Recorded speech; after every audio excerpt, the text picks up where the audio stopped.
tere, armas teeline! Tänase mõtiskluse, mis on Joosua raamatu seeriast viimane mõtisklus, olen pealkirjastanud Vali täna. Tänase mõtisklusega võtan kokku Joosua raamatu sõnumi, milline kõlab just nii: vali täna. Mida ja keda, see ongi tänane teema.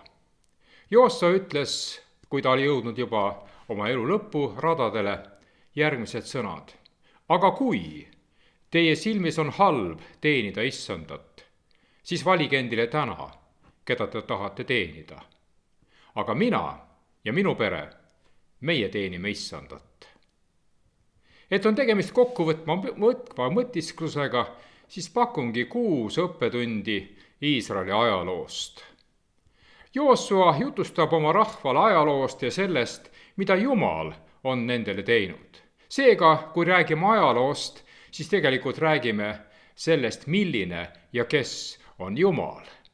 Joosua 24:1 ütleb: siis Joosua kogus kokku kõik Iisraeli suguharud Seekemisse ja kutsus Iisraeli vanemad, peamehed, kohtumõistjad ja ülevaatajad, ja need astusid Jumala ette. Esimene õppetund: juhid vastutavad oma alluvate eest. Nagu ma just lugesin piibli tekstist, kõik suguvõsad olid kohal. Siin mainitakse eraldi kõik Iisraeli vanemad, pead, kohtunikud ja ametnikud. Kogu rahvas oli kohal, et uuendada oma lepingut Jumalaga, aga eriline roll oli siin juhtidel. Juhtidel lastus vastutus. Piiblis on kirjas sellised juhid nagu Eela, Simri, Tibni, Ahisa, Atalja, Sallum. Need olid Iisraeli ja Juuda halvad juhid, kuningad. Siis tuleb aga Aasa, Joosafat, Jootam, Hiskia, Joosia. Need olid kuningad, kes pöörasid näoga Jumala poole. Milline on aga tänapäeva mõistes samuti hea juhi ehk kuninga standard? Selleks ei ole mitte rikkus, territooriumi laiendamine, rahu ega sõda. Standard on järgmine, mida piibel ütleb: ta tegi, mis oli issanda silmis õige, või ta tegi, mis oli issanda silmis kuri. Need on 2 standardit, mida juhil on alati võimalik valida. Niisiis, üks standard on Jumalale kuuletumine ja sellega paistsid silma kuningad, kes pöördusid näoga Jumala poole. Esimene eesmärk võimule saades oli lammutada ohvrikünkad, kaotada ebajumala kummardamine, et inimesed järgiksid Jumalat. Teise raamatu 17. peatükis öeldakse: issanda kartus langes kõigi Juuda ümberkaudsete maade kuningriikide peale, nii et nad ei pidanud sõda Joosafati vastu. Piiblist vaadelduna näeme, et jumalakartlike kuningate keskmine vanus oli 34 aastat. Aga siis tulevad kuningad, kes tegid seda, mis neil pähe tuli. Nad juhtisid rahvast ebajumala kummardamisse, nõidusesse, mässu Jumala vastu, ebamoraalsusesse ja lasid isegi omi lapsi ebajumala kummardamises põletada. Kuid tähelepanuväärne on asjaolu, et Jumala vastu mässavate kuningate keskmine valitsemise aeg oli 18 aastat. Juhid vastutavad oma alluvate eest. Õpetussõnade 14 peatükk ütleb: õiglus ülendab rahvast, aga patt on puuduseks rahva hõimudele. Kuid pöördume tagasi Joosua 24. peatüki juurde. Joosua ütles kogu rahvale: nõnda ütleb Jehova, Iisraeli Jumal, teispool jõge elasid muiste teie vanemad, Terah, Abrahami ja Nahori isa, ja nemad teenisid teisi jumalaid. Aga mina, ütleb Jumal, võtsin teie isa Abrahami teispoolt jõge ja lasksin teda rännata kogu Kaanani maal. Ja mina tegin paljuks tema soo ning andsin temale Iisaki. Ja Iisakile ma andsin Jaakobi ja Eesavi. Eesavile ma andsin Seiri mägestiku, et ta päriks selle, aga Jaakob ja tema pojad läksid alla Egiptusesse. See on lühidalt kokkuvõtvalt patriarhide ajalugu. Nüüd aga teine õppetund. Meie minevik ei määratle, kes meie oleme. Ei määratle meid täna. Abrahami perekond teenis teisi jumalaid, nagu piibel ütleb, teispool jõge. Kas sellel oli siis veel tähtsust? Jumal kutsus Abrahami sealt välja. Abraham kuuletus Jumalale ja läks välja teadmata, kuhu ta läheb. Need on piibli otsesed sõnad.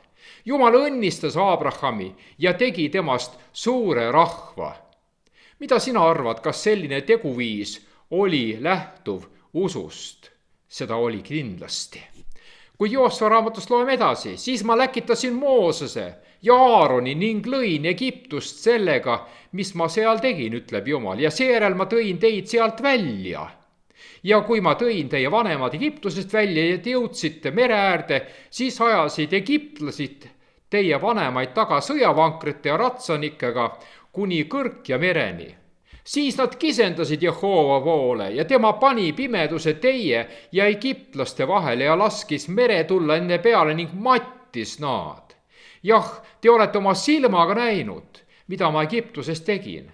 Seejärel te elasite kaua aega kõrbes. Nagu sa panid tähele, see siin on väljamineku lugu, kuidas Jumal neid tõi välja.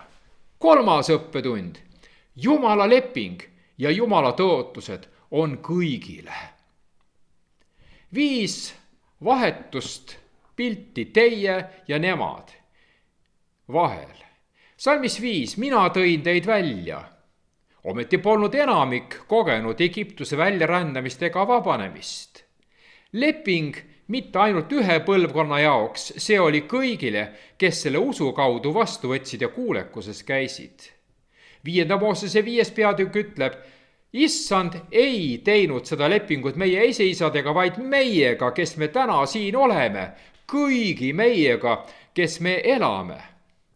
Tõotatud maa piiril olid paljud kõrbes surnud.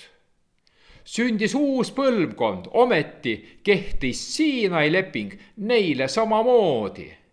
Mineviku õppetunnid tuleb meil kõigile omaks võtta.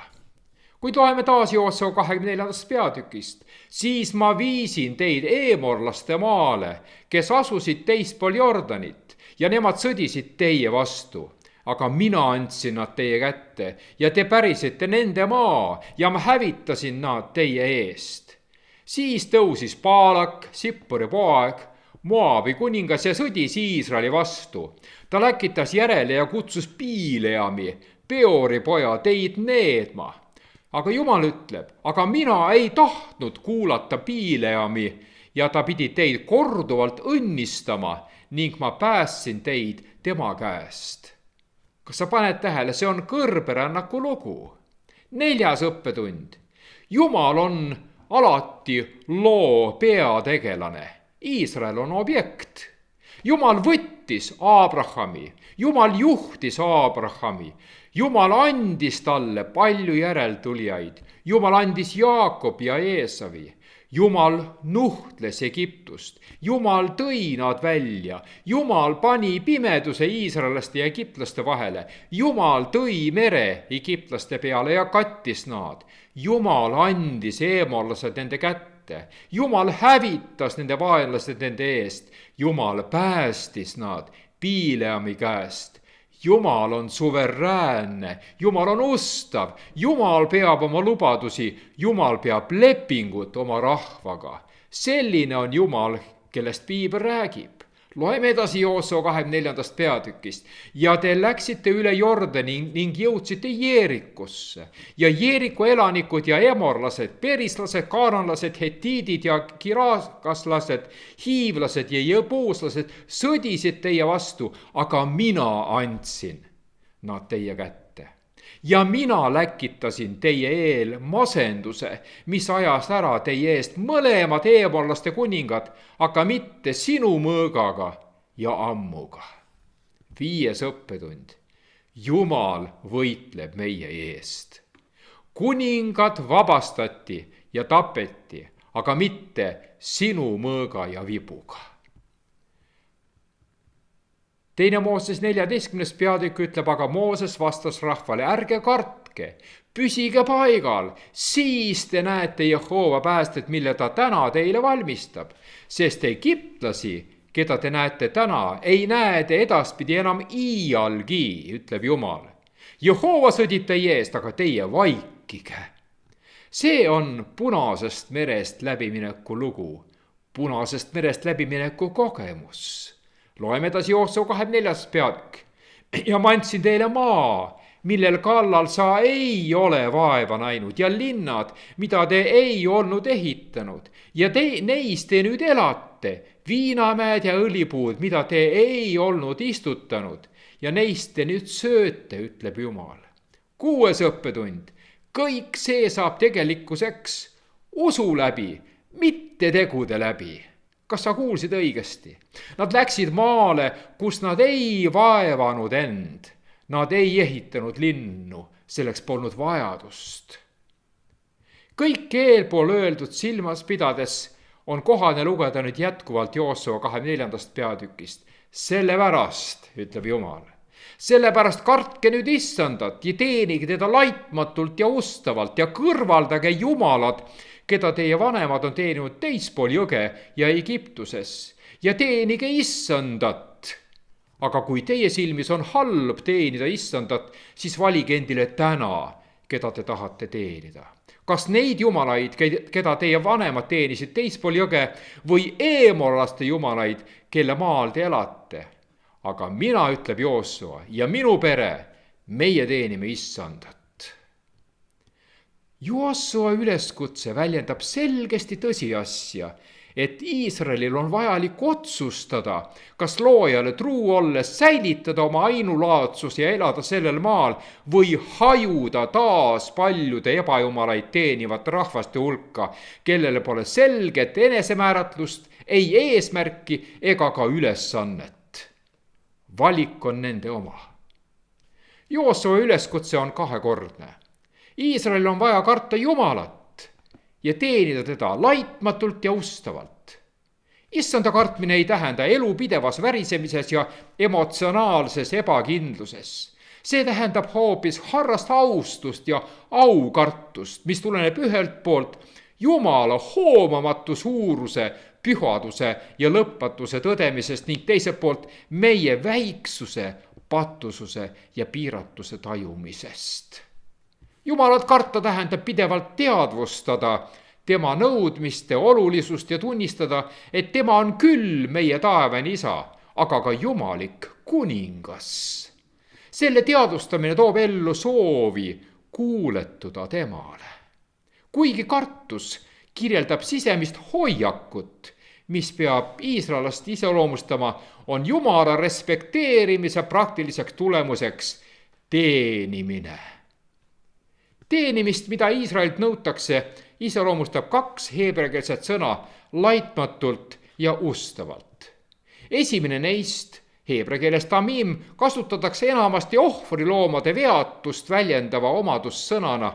Iisraeli teenimist kirjeldavaks teiseks sõnaks on tõde ehk ustavus, heebreakeeles emet. See sõna tähistab üldiselt pidevust ja püsivust.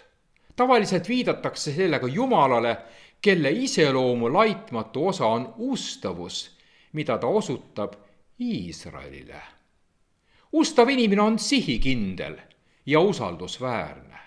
Põhimõtteliselt palub Joosua Iisraelil ilmutada Jumala vastu samasugust truudust, nagu Jumal on ajaloo käigus ilmutanud oma rahva vastu. Ja sel juhul ollakse tema nõudmistega päri südamepõhjani, mitte lihtsalt väliselt. Rahva elust peegeldub siis tänulikkus Jumalale selle eest, mida tema on teinud. Põhimõtteliselt tuleb meil tänapäevalgi olla samamoodi ühenduses Jeesusega. See on elu. Mida tähendab sinu jaoks teenida Issandat laitmatult ja ustavalt? Või on sinu elus mingisuguseid segavaid asjaolusid, mis segab Jumalale pühendumist? Tõelise ja ustava juhina austas Joosua oma rahva vaba tahet ning soovis väga, et Iisrael teeniks Issandat vabal valikul, mitte sundusest. täpselt seda mõtet rõhutatakse tegusõna valima teadliku kasutamisega. Teistes kohtades kirjeldab sõna Bahar valima tõsiasja, et Jahve valis Iisraeli. Iisrael oli vaba ütlema Jahve jumaliku valiku peale ei, aga see oleks olnud mõttetu ja mõistuse vastane.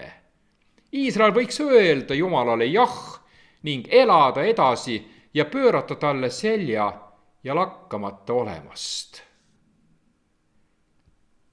Milline oli Iisraeli vastus Joosua üleskutsele? Kuulake, siis rahvas ütles: jäägu see meist kaugele, et me jätame maha Issanda ja teenime teisi jumalaid. Sest Issand on meie Jumal. Tema on see, kes meid ja meie vanemad tõi välja Egiptuse maalt orjuse kojast, kes meie silma ees tegi neid suuri tunnustähti ja kes meid hoidis kogu sellel teel, mida me käisime, ja kõigi rahvaste seas, kelle keskel me läbi läksime. Ja Issand ajas ära meie eest kõik rahvad, ka eemorlased, kes elasid sellel maal.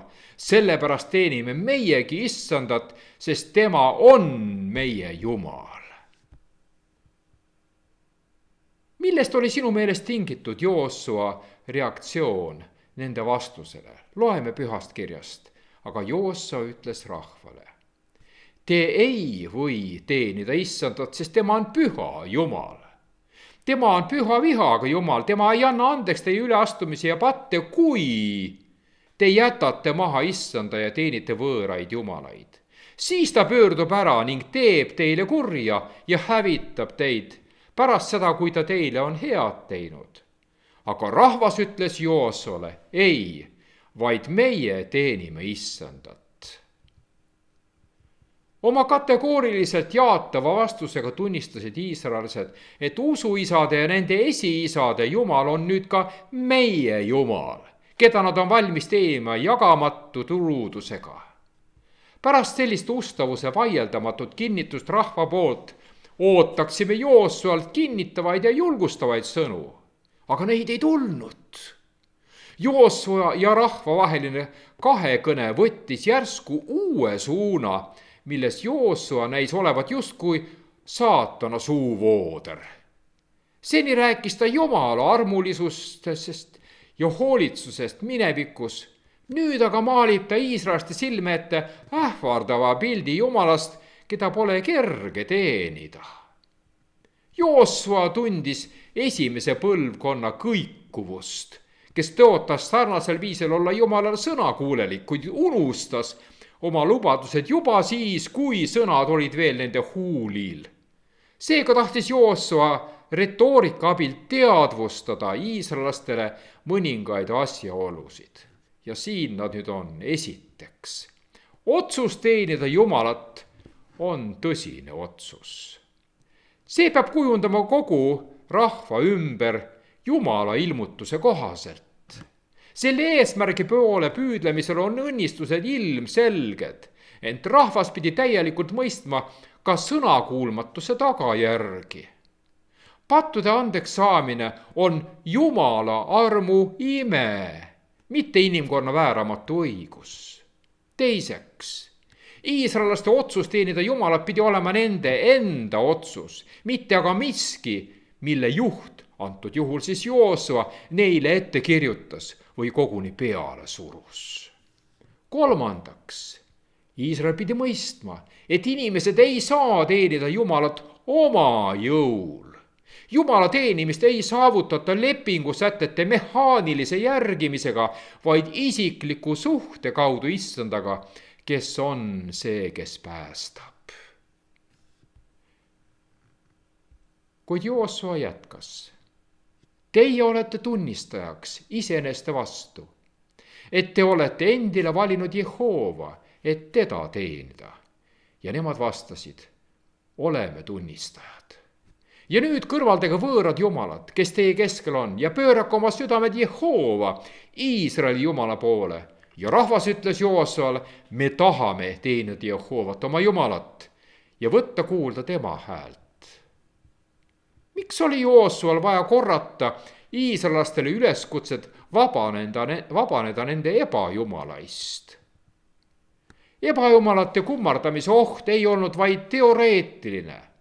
Varem Moabi lagendikel palus Mooses sarnases kontekstis teha samasuguse otsuse.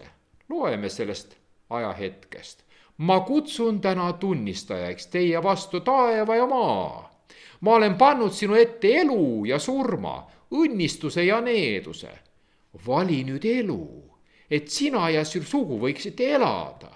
Armastades Jehoovat oma Jumalat, kuulates tema häält ja hoidudes tema poole, sest see on sinu elu ja sinu päevade pikkus, et sa võiksid elada maal, mille Jehova on vandega tõotanud anda sinu vanemaile, Abrahamile, Iisakile ja Jaakobile. Nüüd näha olevad jumalad ei ole Egiptuses ega teispool jõge elanud rahvaste omad, vaid teie keskel olevat. Ja Joosua 24 ütleb, sellepärast kartke nüüd Jehovat ja teenige teda laitmatult ja ustavalt ja kõrvaldage jumalad, keda teie vanemad on teeninud teispool jõge ja Egiptuses ja teenige Jehovat. Aga kui teie silmis on halb teenida Jehovat, siis valige endile täna, keda te tahate teenida. Kas neid jumalaid, keda teie vanemad teenisid teispool jõge või eemorraste jumalaid, kelle maal te elate? Aga mina ja minu pere, meie teenime Jehovat. Seepärast anub Joosua oma rahvast, et nad oma südamed issanda poole pööraksid. Siin kasutatud heebra sõna natah tähendab venitama ehk painduma Jumala poole. Teine oht on Jumala mitte kuulamine. Teise kuningate 19 ütleb, pööra Jehova oma kõrv ja kuule, ava Jehova oma silmad ja vaata. Kuule Sanheribi sõnu, kes on läkitanud teotama elavat Jumalat. Sõna natah tähendus, me ootame, et Jumal kummarduks oma kõrvaga, et meid kuulda. Daniel 9. peatükk ütleb, pööra mu Jumal oma kõrv ja kuule. Ava oma silmad ja vaata meie hävingut ja linna, millel on pandud sinu nimi. Sest me ei heida oma anumisi sinu palge ette mitte oma õiguse pärast, vaid sinu suure halastuse pärast. Milline oleks meie üleskutse? 31. psalm ütleb, pööra oma kõrv minu poole, tõtta mind kiskuma välja hädast, ole mulle kaitsjaks kaljuks, mäelinnuse hooneks minu päästmiseks. Sõna natah on ka suhtumine, mida prohvetid hiljem Iisraelilt nõudsid. Prohvet Jeesaja kirjutab 55. peatükis, pöörake oma kõrvi, tulge minu juurde, kuulge, et teie hing võiks elada. Mina teen teiega igavese lepingu, püsiv osadus Taavetiga. Ja Jeremia teatab 7. peatükis, aga nemad ei kuulanud ega pööranud kõrva, vaid käisid oma nõu järgi, oma kurja südame paadumises ja nad läksid tagasi, aga mitte edasi. Heebra 12. peatükis öeldakse meile, katsuge, et teiega teda ei hülga, kes räägib. Sest kui ei ole pääsenud need, kes maapealse kõneleja hülgasid, kui palju vähem pääseme meie, kui me pöördume ära temast, kes on taevastest, kelle hääl tookord pani kõikuma maa, aga kes nüüd on tõotanud ja öelnud, veel kord ma panen värisema mitte ainult maa, vaid ka taeva. Ent veel kord näitab, et see, mis kõigub, peab muutuma, sest ta on loodud, et püsiks see, mida ei saa kõigutada. Seepärast saades kuningriigi, mis ei kõigu, olgem tänulikud ja teenigem seega Jumalat tema meelt mööda pelglikkuse ja aukartusega, sest meie Jumal on hävitav tuli. Seda sama sõna kasutatakse Saalomoni äratagenemise tähistamiseks, kui tema süda kaldus võõrjumalate poole. Patusel inimsüdamel puudub loomupärane kalduvus painduda ja kuulata Jumala häält. see nõuab meiepoolset teadlikku otsust, et kallutada seda Jumala tahte täitmisele. Kahjuks Saalomon ei kuulanud Issandat. Teise kuningade 11. peatükk ütleb, rahvaist, kelle kohta Jehova oli öelnud Iisraeli lastele, ärge minge nende sekka ja need ärgu tulgu teie sekka, sest nad pööravad tõesti teie südamed oma jumalate järele. Nendesse just kiindus Saalomon armastusega. See sündis Saalomoni vanas eas, et tema naised pöörasid tema südame teiste jumalate järele. Tema süda ei olnud siiras Jehova oma jumala vastu, nagu oli olnud tema isa Taaveti süda. Aga Jehova vihastus Saalomoni peale, et ta oma südame oli ära pööranud Jehovast, Iisraeli jumalast, kes oli ennast temale 2 korda ilmutanud. Tänapäevane situatsioon ei ole sugugi teistsugune Saalomonist ega tema ajast. Paljud kristlased tänapäeval keelduvad teadlikult Jumala seadusele kuuletumast. 78. psalm ütleb, pane tähele, minu rahvas, minu käsuõpetust, pöörake oma kõrvad minu sõnade poole, ütleb Jumal. Kui meie kuulame Jumalat, siis väldime Jumala tagasilükkamist ja igasuguseid jamasid oma elus. Õpetussõnad 1. peatükk ütleb, kui kaua te rumalad armastate rumalust, kui kaua meeldib hooplejal hoobelda ja alpidel vihata teadmist. Pöörduge minu noovimise alla, ütleb Jumal.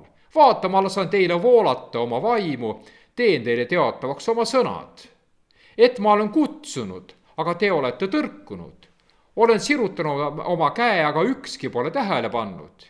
Ja et te pole hoolinud mitte ühestki minu nõust ega ole tahtnud mu noomimist, siis naeran minagi teie õnnetust, irvitan, kui teie kohkumine tuleb. Kui teie kohkumine tormina tuleb ja teie õnnetust tulekeerisena saabub, kui häda ja ahastus teile kallale kipuvad, siis nad hüüavad mind, aga mina ei vasta. Otsivad mind, aga ei leia. Sellepärast, et nad on vihanud tunnetust ega ole valinud Jehova kartust, et nad ei ole hoolinud minu nõust, vaid on põlastanud kõiki mu noomitusi, peavad nad siis sööma oma tegude vilja ja küllastuma oma kavatsustest. Sest rumalaid tapab nende taganemine ja alpe hukkab nende hooletus. Aga kes mind kuulab, võib julgesti elada ja olla muretu, kurja kartmata. Kui Jeesus kõneles omaaegsete juudi juhtidega, kes keeldus teda kuulamas, siis ta ütles nii, Mattuse 13. peatükk. Sellepärast ma räägin teile tähendamissõnadega, et nad nähes ei näeks ja kuuldes ei kuuleks ega mõistaks.